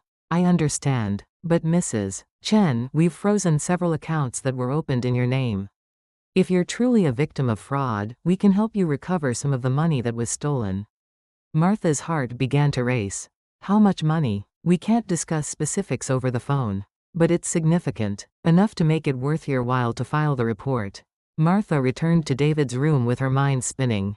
If the police could recover the money that had been stolen from her, if they could prove that David's signature had been forged, maybe she could save the salted fin. Maybe she could avoid losing everything. But David was still dying. And all the recovered money in the world wouldn't change that. Martha sat down beside his bed and took his hand again. This time, she felt him squeeze back. Weakly, but unmistakably. "David? Can you hear me?" His eyes fluttered open. It took several seconds for him to focus on her face. "Mom." His voice was barely a whisper, but it was there. "I'm here, honey. I'm not going anywhere." David's eyes moved to Chloe, who leaned closer to the bed. "Both of you," he said. "Good." "David, we found some things," Martha said gently. "About the mortgage and the medical bills.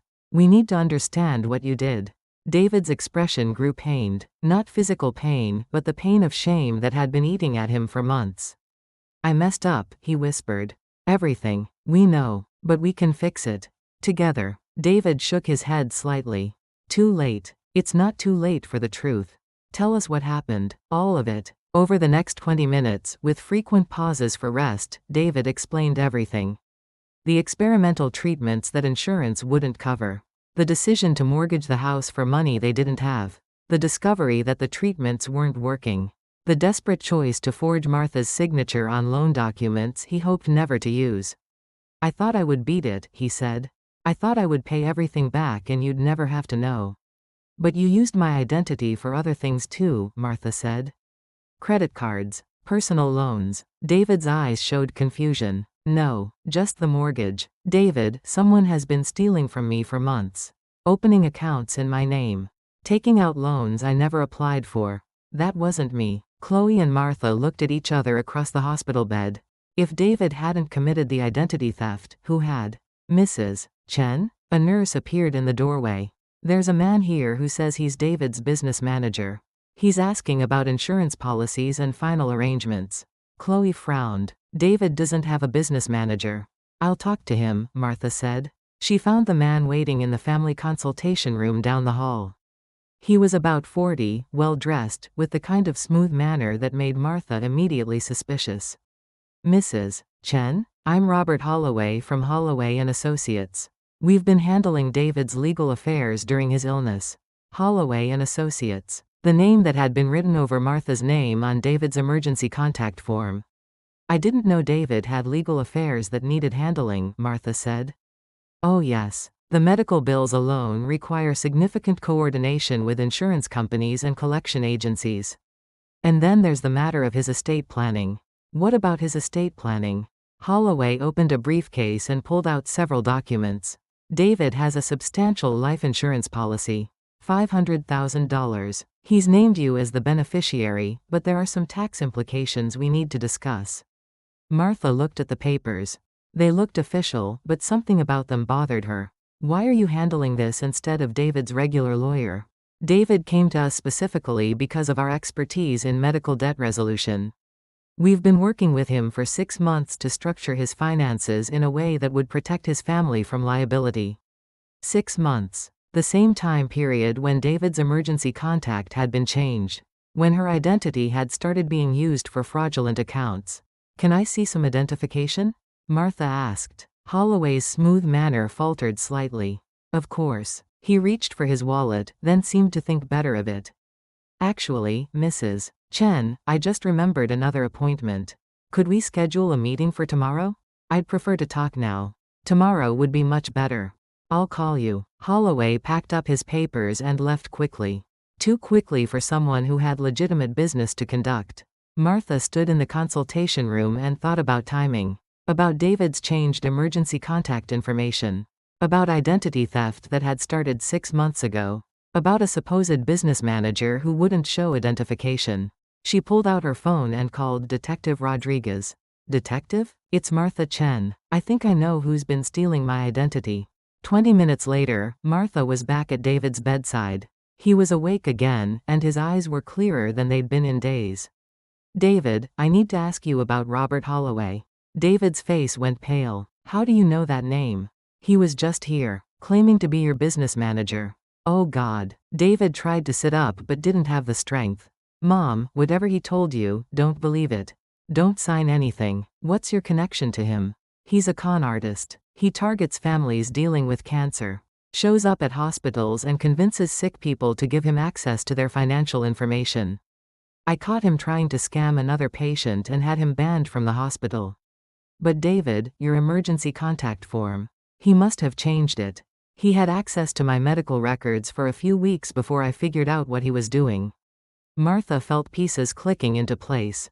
Holloway had used David's medical information to steal her identity. Had been opening accounts and taking out loans in her name while David was too sick to notice. Had probably been planning to disappear with the life insurance money once David died. The police are investigating him, Martha said.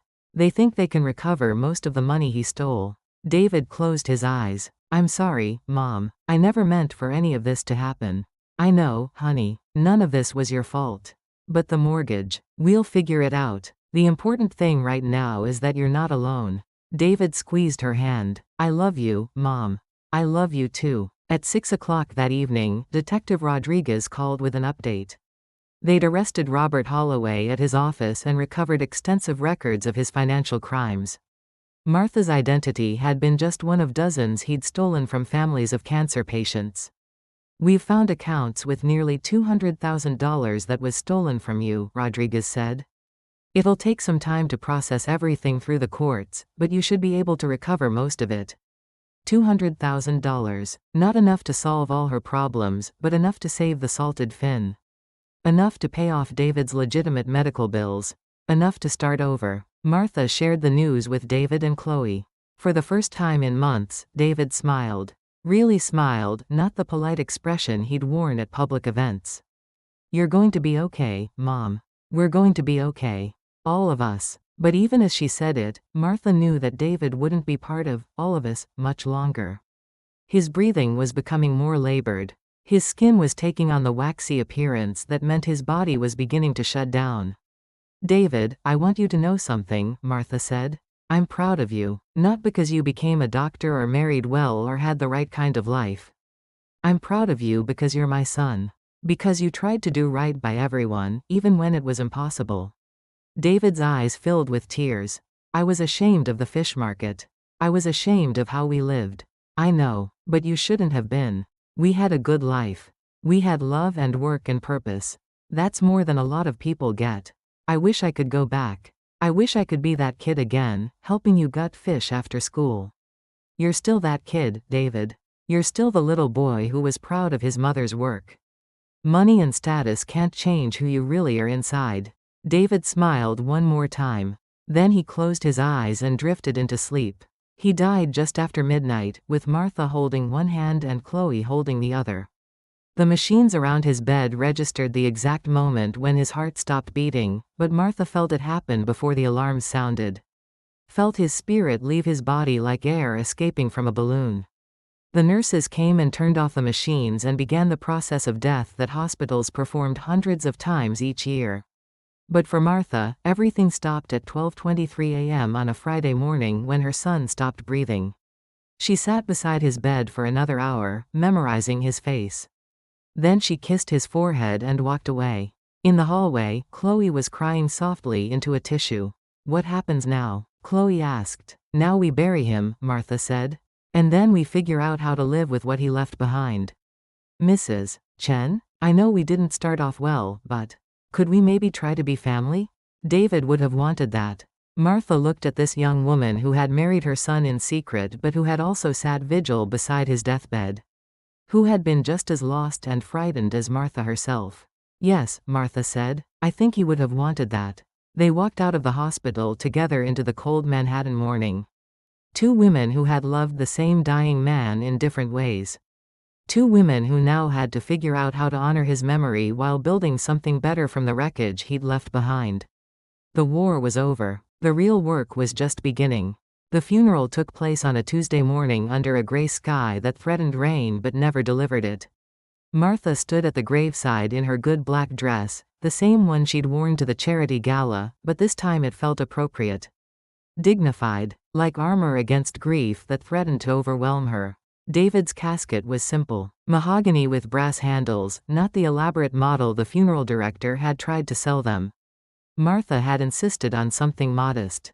David would have appreciated that, she thought. In the end, he'd remembered where he came from. About 40 people attended the service. Colleagues from the hospital where David had worked.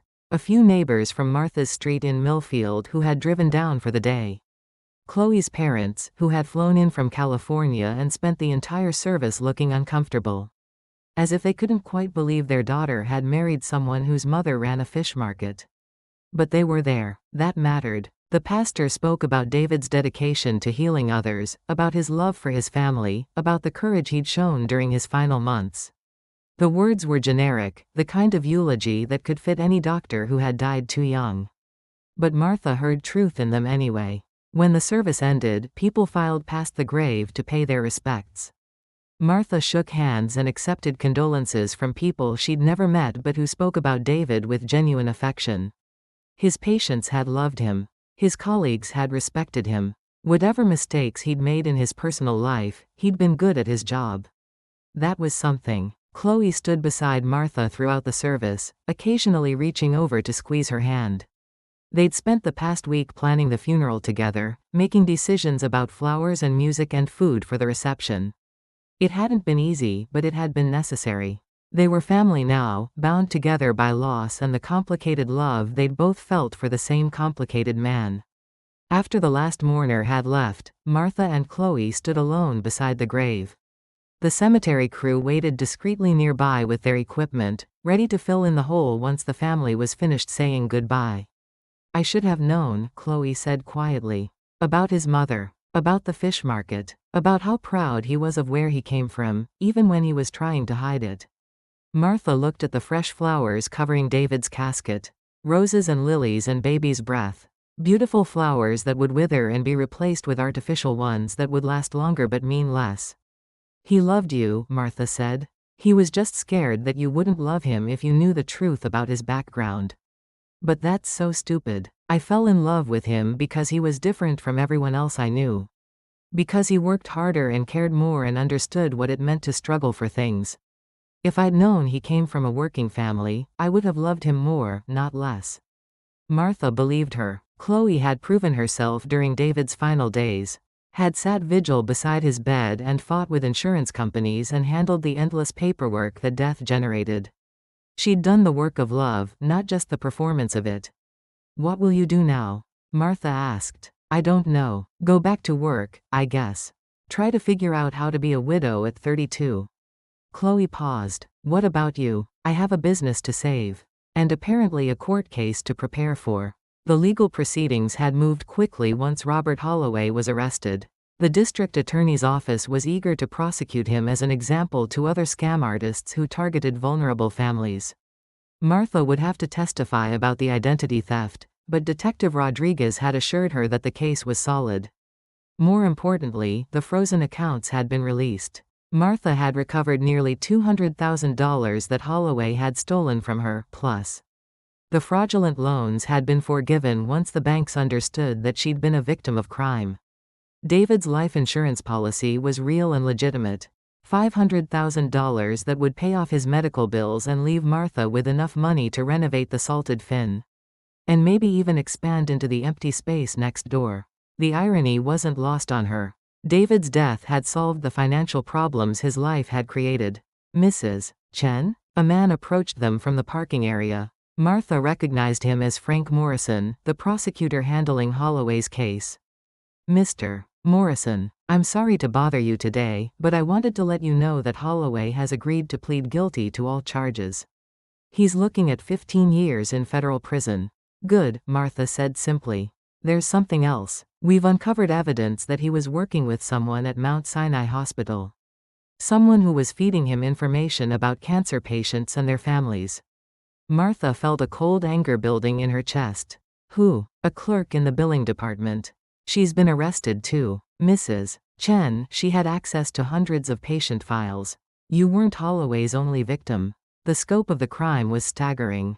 Families already devastated by cancer diagnoses had been targeted by predators who saw their grief as an opportunity for profit.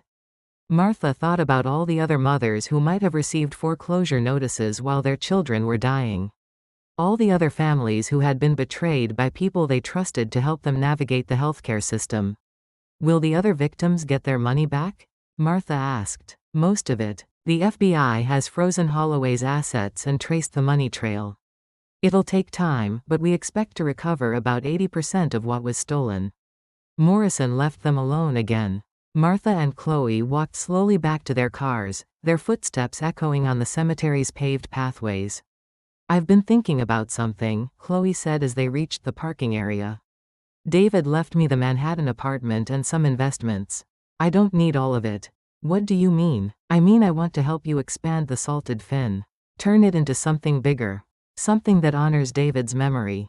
Martha stopped walking. "Chloe, you don't have to. I want to. David always said you were the strongest person he knew. That you'd built something real and valuable with your own hands. I want to be part of that."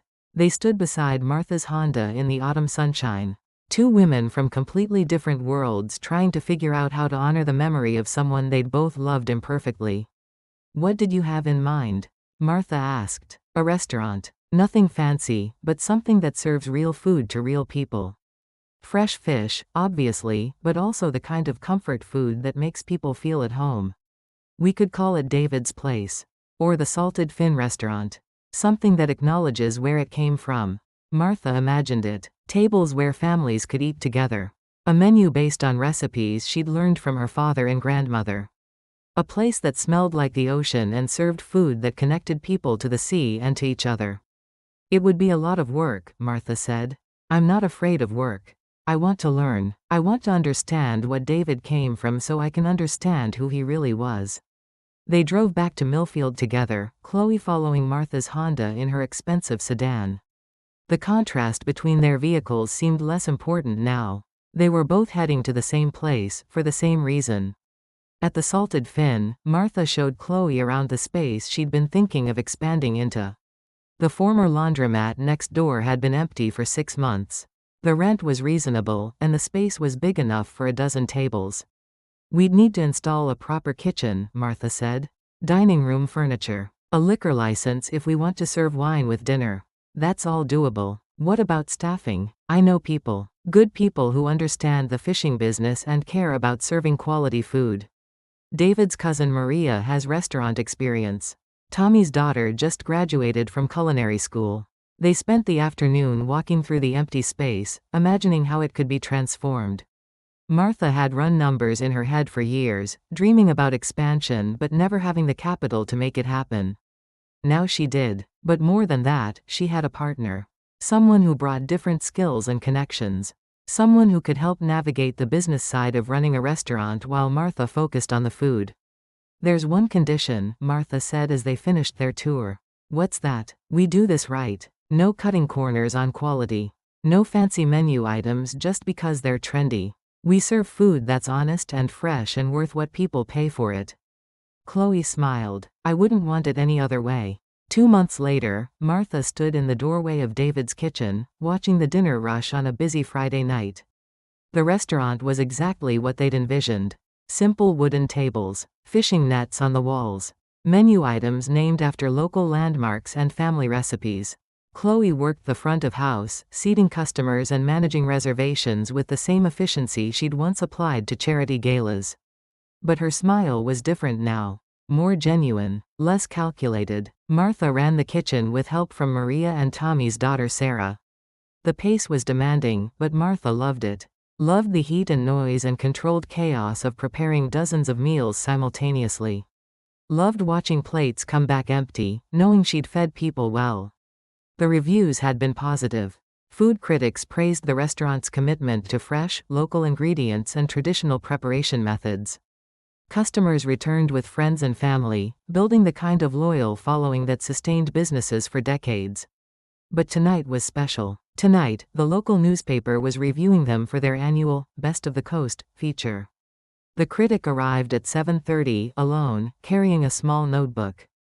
Martha watched from the kitchen as Chloe seated her at a corner table with a view of the harbor. She ordered the fisherman's stew and the lobster roll, Sarah reported. And she asked specifically about the provenance of the fish. Martha smiled. Provenance was a fancy word for something simple: where the fish came from. In their case, it came from boats owned by people Martha had known for 30 years. Fishermen who brought their catch directly to the restaurant's back door every morning.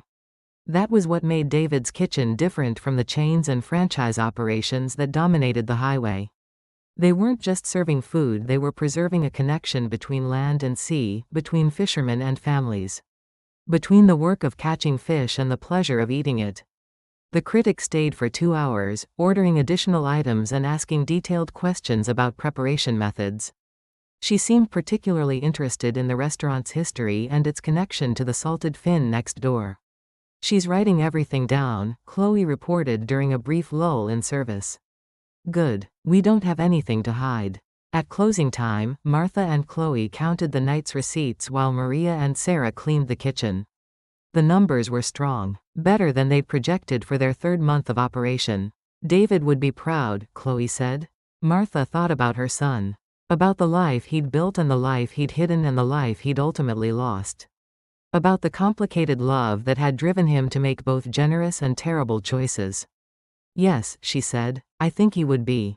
The newspaper review appeared the following Tuesday. Martha read it 3 times before she believed what she was seeing. David's Kitchen represents everything that's right about Maine's coastal dining scene, the critic had written. Here is a restaurant that understands its place in the community. And takes seriously its responsibility to honor both the ocean and the people who make their living from it. The review praised the quality of the food, the warmth of the service, and the authenticity of the atmosphere. But what touched Martha most was the final paragraph. In an age when chain restaurants dominate the landscape, David's Kitchen offers something increasingly rare: a sense of place. This is food that could only be served here, prepared by people who understand what it means to work with their hands and care for their neighbors. It's a restaurant that honors the past while embracing the future, and it deserves to be celebrated. The review brought new customers from across New England. Food bloggers arrived to document their meals. Culinary students came to learn about traditional fish preparation. Travel writers featured the restaurant in articles about authentic coastal dining. But the success never went to Martha's head. She'd learned too much about the difference between reputation and reality to be fooled by positive reviews. What mattered was the work itself. The daily routine of buying fresh fish and preparing honest food and serving it to people who appreciated quality. The satisfaction of building something that connected her community to its maritime heritage. And what mattered was family. The strange, complicated family she'd built with Chloe. Two women from different worlds who had found common ground in their love for a man who was gone but not forgotten. On quiet Sunday afternoons, when the restaurant was closed, Martha and Chloe would sit at a corner table and plan for the future. They talked about opening a second location, about writing a cookbook based on family recipes, about establishing a scholarship fund for culinary students from working-class families. But mostly they talked about David. About the man he'd been and the legacy he'd left behind. About the lessons they'd learned from loving him and losing him. Martha kept his photo behind the bar, next to pictures of her father and husband and other family members who had shaped her life. David smiled from the frame, wearing his medical school graduation cap, looking young and hopeful and proud. He'd wanted to heal people. In the end, through his death, he'd healed his relationship with his mother and created something that would nourish their community for years to come. It wasn't the legacy he'd planned, but it was the legacy he deserved. 3 years after David's death, Martha woke each morning to the sound of seagulls arguing outside her bedroom window. But now their cries didn't sound lonely. They sounded like community, like the chaotic, necessary music of a life that was finally in harmony with itself. She pulled on her robe and walked downstairs to the kitchen of the small apartment above David's kitchen. Through the window, she could see Harbor Road coming to life. Tommy delivering mail, Mrs. Patterson walking her new puppy. The steady rhythm of a small town that had learned to embrace change while honoring its past. Martha made coffee and carried her mug outside to the small deck Chloe had built last summer. From here, she could see the harbor where fishing boats were already heading out for the day's catch. In a few hours, some of those boats would return with fish that would be served in her restaurant that evening. The circle of ocean to table to community was complete. Chloe emerged from her own apartment next door, already dressed for work and carrying a folder of paperwork. 3 years had changed her in ways that went beyond appearance. Her blonde hair was shorter now, more practical. Her clothes were simpler. Her hands showed small scars from kitchen work and calluses from helping with the heavy lifting that restaurant life required. She was happier. Martha could see it in the way she moved, the way she laughed with customers. The way she attacked problems as challenges to be solved rather than crises to be survived. Morning, Chloe called. Coffee's strong today. Everything's strong today. Look at this. Martha handed her a letter that had arrived yesterday. Official letterhead from the Maine Restaurant Association. David's Kitchen had been selected as Restaurant of the Year for Coastal Maine. They want us to accept the award at the annual banquet in Portland, Martha continued.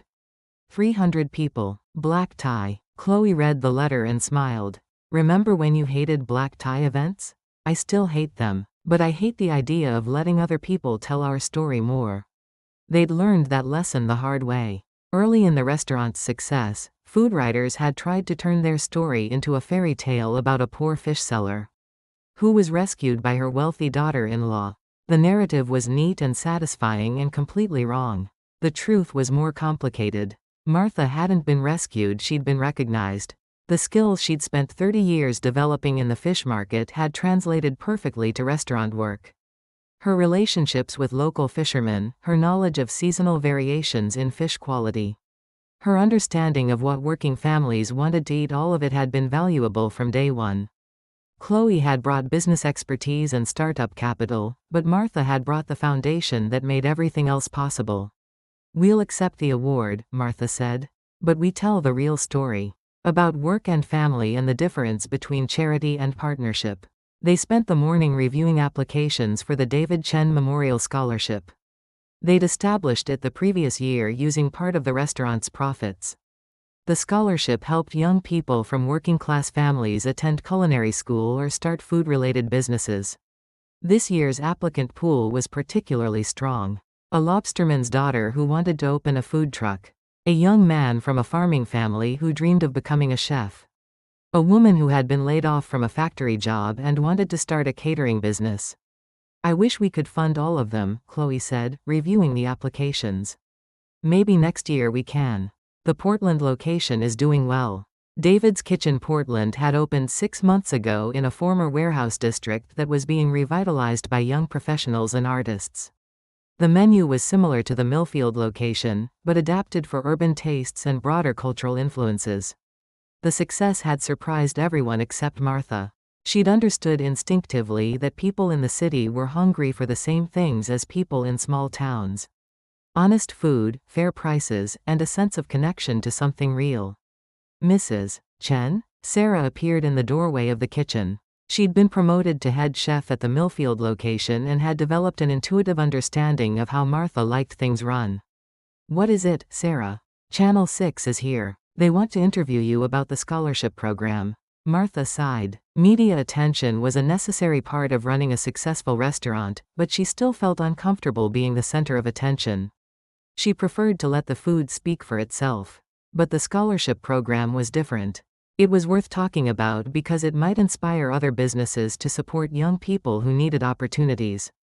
The interview took place at a corner table overlooking the harbor. The reporter, a young woman about Sarah's age, asked thoughtful questions about the restaurant's philosophy and the scholarship program's goals. What do you think your son would say about what you've built here? She asked near the end of the interview. Martha considered the question carefully. I think he'd be surprised by some of it. He always saw the fish market as something to escape from, not something to build on. But I think he'd be proud that we found a way to honor the work that came before while creating opportunities for the people who come after. The segment aired that evening during the local news. Martha and Chloe watched it together in the restaurant's empty dining room, sharing a bottle of wine from a local vineyard. You were good on camera, Chloe said. I was terrified. You didn't look terrified. You looked like someone who knew what she was talking about. Martha supposed that was progress. 3 years ago, she would have been intimidated by reporters and cameras and questions about her business philosophy.